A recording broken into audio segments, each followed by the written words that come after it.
Hi welcome back to DeepaSom Kannada vlog. So ಇವತ್ತು ನಾನು ನಮಗೆ ನನ್ನ ಸಂಡೇ ವ್ಲಾಗ್ನ ಮಾಡ್ತಾ ಇದ್ದೀನಿ. ಸೊ ನಾನಿವತ್ತು ಎಲ್ಲೂ ಹೋಗಿಲ್ಲ. ಸೊ ಮನೆಯಲ್ಲೇ ಏನೇನೆಲ್ಲ ಕೆಲಸ ಇತ್ತು ನನಗೆ ಅಂತ ನಾನು ನಿಮಗೆ ಹೇಳ್ತಾ ಹೋಗ್ತೀನಿ. ಸೊ ಫಸ್ಟ್ಗೆ ನಮ್ಮ ಕೀಕಿಗೆ ಅಂತ ಹೊಸ ಡಾಲ್ ತೊಗೊಂಡು ಬಂದಿದ್ವಿ. ಅದನ್ನು ತುಂಬ ದಿನದಿಂದ ಬರೀ ಕವರಲ್ಲೇ ಹಾಕಿ ಇಟ್ಟಿದ್ವಿ, ಅದನ್ನು ಓಪನ್ ಮಾಡಿರಲಿಲ್ಲ. ಸೊ ಒನ್ಸ್ ಅವಳದ್ದು ಹಳೆ ಡಾಲ್ಗಳನ್ನ ಎಲ್ಲ ಹಾಳು ಮಾಡಿದ್ಮೇಲೆ ಒಂದಕ್ಕೆ ಕಣ್ಣು ಹೋಗುತ್ತೆ, ಒಂದಕ್ಕೆ ಪಾಪ ಕೈ ಕಾಲು ಮುರಿದೋಗುತ್ತೆ, ಒಂದೊಂದಕ್ಕೆ ಒಳಗಿರೋ ಎಲ್ಲ ಏನೇನು ಪಾರ್ಟ್ಸ್ ಇರುತ್ತೆ ಎಲ್ಲ ಕೆತ್ತಿ ಬಿಸಾಕ್ಬಿಡ್ತಾಳೆ. ಸೊ ಅದೆಲ್ಲ ಹಾಳಾದ್ಮೇಲೆ ಈ ಡಾಲ್ನ ಅವಳಿಗೆ ಪ್ರೆಸೆಂಟ್ ಮಾಡೋಣ ಅಂತ ಇಟ್ಟಿದ್ವಿ ಅಷ್ಟೇ. ಸೊ ಇವಾಗ ನಿನ್ನೆ ಅದನ್ನು ಅನ್ಬಾಕ್ಸ್ ಮಾಡಿದೆ. ಇದು ಇನ್ಸ್ಟಾಗ್ರಾಮಲ್ಲಿ ನನ್ನ ನೋಡಿರೋರು ಅವ್ರಿಗೆ ಗೊತ್ತಿರುತ್ತೆ, ಕೀಕಿ ಬುಜ್ಜಿ ಅವ್ರಿಗೆ ಎಷ್ಟು ಡಾಲ್ಗಳನ್ನ ಹೆಂಗೆ ಆಟಾಡ್ತಾರೆ ಅದ್ರ ಜೊತೆ ಅಂತೆಲ್ಲ ಗೊತ್ತಿರುತ್ತೆ ಸುಮಾರು ಜನಕ್ಕೆ. ಸೊ ಯೂಟ್ಯೂಬಲ್ಲಿ ಯಾರೆಲ್ಲ ಇನ್ನೂ ನೋಡಿಲ್ಲ ಅಲ್ಲ, ಸೊ ಅವರಿಗೋಸ್ಕರ ಇದೊಂದು ಅನ್ಬಾಕ್ಸಿಂಗ್ ವೀಡಿಯೋನ ಮಾಡ್ತಾಯಿದ್ದೀನಿ. ಸೊ ನೀವು ನೋಡಿ ಅವಳು ಎಷ್ಟು ಚೆನ್ನಾಗಿ ಆಟಾಡ್ತಾಳೆ. ಹೊಸ ಡಾಲ್ ಕೊಟ್ಟರೆ ಅಲ್ಲಿ ಹಿಂದ್ಗಡೆ ಇದೆಯಲ್ಲ ಅದೆಲ್ಲ ಅವಳದೇ ಡಾಲ್ಗಳು. ಸೊ ಮಿನಿಮಮ್ ಅವಳ ಹತ್ರ ಒಂದು 5-6 ಡಾಲ್ ಇದೆ. ನಾವು ಯಾವಾಗಲೇ ಎಲ್ಲೇ ಮಾರ್ಟಿಗೆ ಏನಾದರೂ ನಾವು ಶಾಪಿಂಗಿಗೆ ಹೋದ್ವಿ ಅಂತ ಅಂದರೆ ಡೆಫಿನೆಟಾಗಿ ಅವಳಿಗೆ ಅಂತ ಒಂದು ಯಾವ್ದಾದ್ರು ಚೆನ್ನಾಗಿರೋ ಒಂದು ಡಾಲ್ ನಾವು ನೋಡಿದ್ವಿ ಅಂತಂದರೆ ತೊಗೊಂಡು ಬರ್ತೀವಿ. ಸೊ ಆಟಾಡ್ಕೊತಾಳೆ, ಅವಳ ಪಡಿಗೆ ಅವಳು ಒಬ್ಬಳೇ ಆಟಾಡ್ಕೊತಾಳೆ. ಆ್ಯಂಡ್ ಮನೆಗೆ ಯಾರು ಬಂದರೂ ಕೂಡ ಅದನ್ನು ಅವಳು ಟಚ್ ಮಾಡೋಕ್ಕೆ ಬಿಡಲ್ಲ. ಬೇರೆ ಯಾರೇ ಮಕ್ಕಳು ಬಂದರೂ ಅವರು ಅದನ್ನು ಮುಟ್ಟೋಕ್ಕೆ ಬಿಡೋದಿಲ್ಲ, ಅದ್ರ ಪಕ್ಕನೇ ಕೂತಿರ್ತಾಳೆ. ಎಲ್ಲಿ ತೊಗೊಂಡ್ಬಿಡ್ತಾರೋ, ಎಲ್ಲಿ ಎತ್ಕೊಂಡು ಬಿಡ್ತಾರೋ ಅಂತ ವೆಯ್ಟ್ ಮಾಡ್ತಾ ಇರ್ತಾಳೆ.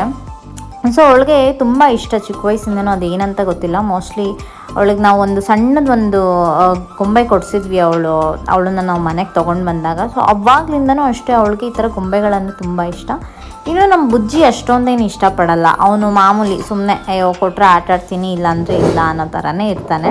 ಸೊ ಇವಳಿಗೆ ಮಾತ್ರ ಡಾಲ್ ಅಂದರೆ ತುಂಬ ಇಷ್ಟ ಆಗುತ್ತೆ.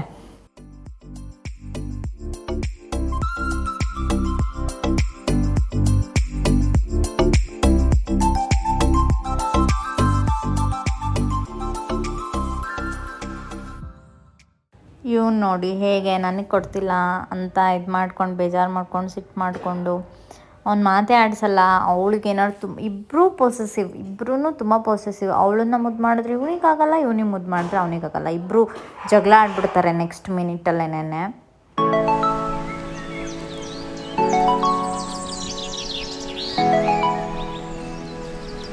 ಒಟ್ಟಿನಲ್ಲಿ ಎವ್ರಿ ಡೇ ಸಂಜೆ ಒಂದು ಸ್ವಲ್ಪ ಹೊತ್ತಾದರೂ ಇವ್ರುಗಳ ಜೊತೆಗೆ ಆಟ ಆಡಿದ್ರೆ ಏನೋ ಒಂಥರ ಮನಸ್ಸಿಗೆ ಸಮಾಧಾನ ಆಗುತ್ತೆ. ಏನಾದರೂ ಸ್ಟ್ರೆಸ್ ಇದ್ದರೆ ಅಥವಾ ಏನಾದರೂ ಒಂದು ಬೇಜಾರಿದ್ದರೆ ಇವ್ರುಗಳನ್ನ ನೋಡಿ ಅಟ್ಲೀಸ್ಟ್ ನಮಗೆ ಒಂದು ಮೈಂಡ್ ರಿಫ್ರೆಶಿಂಗ್ ಅಂತಲೇ ಅನಿಸುತ್ತೆ. ಸೊ ಇವ್ರ ಜೊತೆಗೆ ಆಟ ಆಡೋಕ್ಕೆ ತುಂಬ ಇಷ್ಟ ಆಗುತ್ತೆ. ಸೊ ಹಿಂಗೆ ಎಲ್ಲ ಡಾಲ್ಗಳನ್ನ ಅವ್ರಿಗೆ ಕೊಟ್ಟು ಸುಮ್ಮನೆ ಆಟಾಡ್ತಾ ಇರ್ತೀವಿ. ಸಂಜೆ ಒಂದು ಅರ್ಧ ಗಂಟೆ 1 hour ಆದರೂ ಟೈಮ್ ಸ್ಪೆಂಡ್ ಮಾಡ್ತೀವಿ ಇವ್ರ ಜೊತೆ.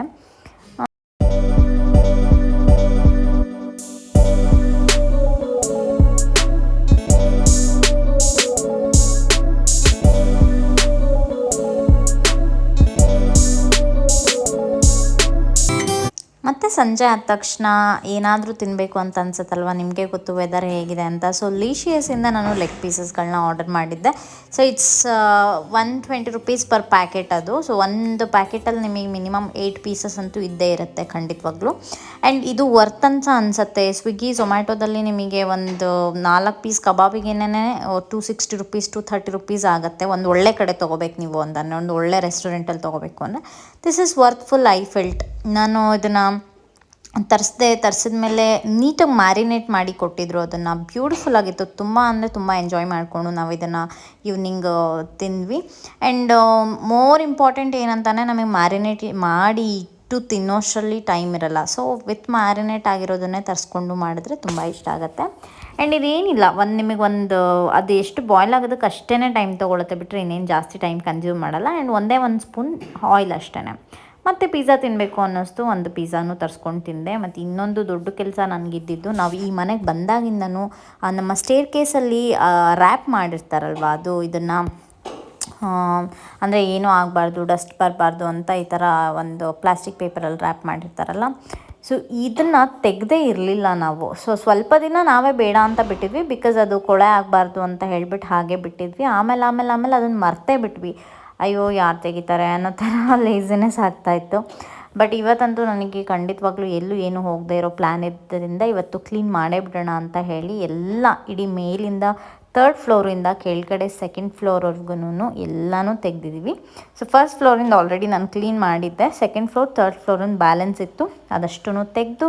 ಅದನ್ನು ತೆಗೆಯೋದೇನು ತುಂಬ ಈಸಿ ಅಂತ ಅಂದ್ಕೊಬೇಡಿ, ತುಂಬ ಕಷ್ಟ. ಬಿಕಾಸ್ ಅದನ್ನು ತುಂಬ ಮೇಲೇ ತುಂಬ ರ್ಯಾಪ್ ಮಾಡಿರ್ತಾರೆ. ಸೊ ಅದನ್ನು ತೆಗೆಯೋದು ತುಂಬ ಕಷ್ಟ.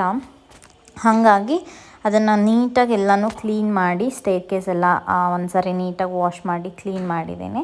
ಸೊ ಇದೊಂದು ಕೆಲಸ ಬ್ಯಾಲೆನ್ಸ್ ಇತ್ತು, ಅದನ್ನು ಕೂಡ ಕಂಪ್ಲೀಟ್ ಮಾಡಿದ್ದೀನಿ. ಓಕೆ, ಇಲ್ಲಿಗೆ ಇವತ್ತಿನ ವ್ಲಾಗ್ನ ನಾನು ಎಂಡ್ ಮಾಡ್ತಾ ಇದ್ದೀನಿ. ಮತ್ತೊಂದು ಹೊಸ ವಿಡಿಯೋ ಜೊತೆ ನಾನು ನಿಮ್ಮನ್ನ ಮತ್ತೆ ಮೀಟ್ ಆಗ್ತೀನಿ. ಈ ವ್ಲಾಗ್ ಹೇಗೆ ಅನ್ನಿಸ್ತು ಅಂತ ಕಮೆಂಟ್ ಮಾಡಿ ಹೇಳೋದನ್ನು ಮರಿಬೇಡಿ. ಹಾಗೆ ನನ್ನ ಚಾನಲ್ನ ಸಬ್ಸ್ಕ್ರೈಬ್ ಮಾಡಿ ಸಪೋರ್ಟ್ ಮಾಡಿ ಅಂತ ಕೇಳ್ತಾ ಇದ್ದೀನಿ.